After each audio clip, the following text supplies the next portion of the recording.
decía, tenemos que hablar claro y fácil y basarnos mucho en la alimentación del salvadoreño. Por supuesto. Que es los frijolitos que no pueden faltar. Sí, lo que pasa es que, no sé, como que fuera un tema tabú el hecho de que pensar en los frijoles es pensar en que hay pobreza, que hay limitación, pero si lo vemos desde cosas en este cereal, que por supuesto es lo que nuestro cuerpo necesita.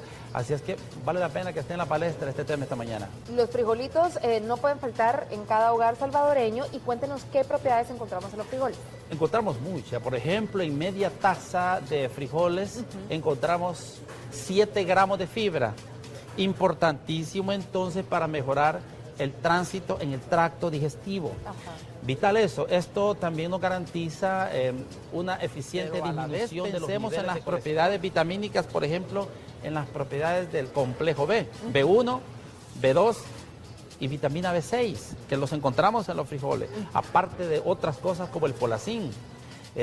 Tanto que oímos hablar en el caso de las mujeres embarazadas que hay que darles el ácido fólico. Mientras tanto, sí, si en los frijoles tenemos el mentado ácido fólico y encontramos una cantidad de vitaminas y principalmente el hierro, que es uno de los enormes preventivos, de los minerales preventivos en los problemas de anemia. ¿Por qué razón? Hacia el campo, estas mujeres son muy saludables, tienen hijos muy hermosos, sí, porque abundan en eso. Ahora, ¿qué tal, por ejemplo, el otro cereal, como el caso del arroz? Encontramos cantidad de componentes importantes. También las vitaminas del complejo B las encontramos ahí, incluyendo la fibra, los carbohidratos, que están importantes, que son para poder utilizarlos en el trabajo duro diario.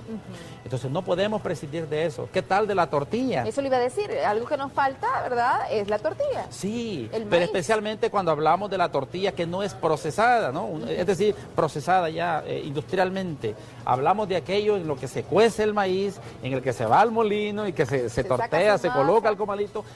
Estamos hablando de grandes componentes como la riboflavina, la niacinamida, la nicotinamida, importantes elementos del complejo B, aparte del calcio y el silicio y otras cosas que esto contiene, que ayuda a mantener un mejor estado de salud. Luciana, esto a mí me trae a la memoria la explicación que un economista brasileño dio en una ocasión, y él dijo: el alimento que no debe de faltarle a ningún ser humano solo son 3 cosas, dijo él: el arroz, los frijoles y la tortilla.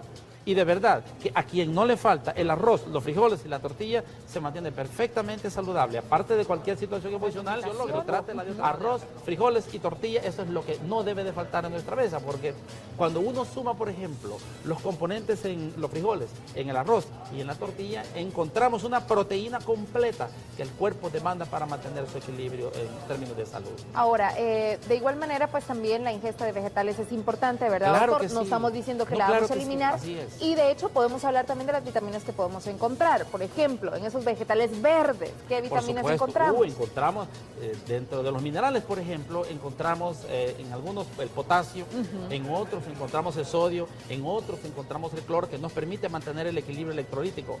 Encontramos en vegetales como por ejemplo el apio, altas concentraciones de vitaminas del complejo B, importantísimo para tonificar el sistema nervioso.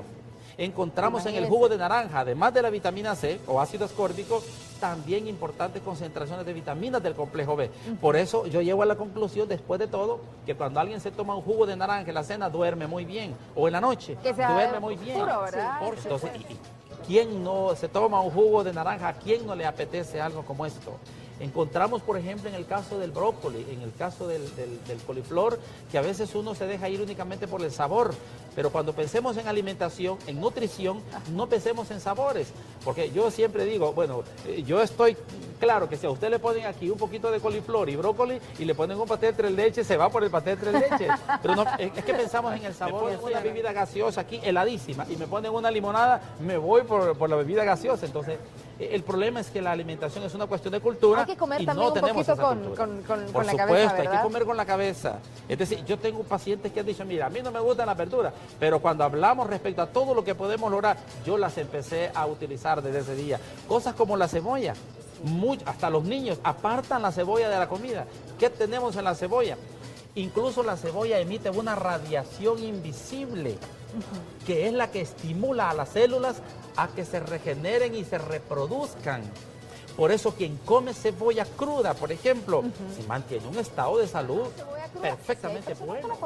Sí, por supuesto. Por una manzana. De hecho, se recomienda. A alguien le gusta tanto la carne asada y el chirmol el fin de semana y el six-pack que muchas veces no les falta. ¿Por qué no agregar aros de cebolla cruda a la carne asada? Neutralizamos las toxinas que contiene la carne y mantenemos una mejor condición O asamos de la salud. cebolla, Por ay, que queda supuesto, deliciosa riquísimo. también, qué rico, ya nos dio más hambre.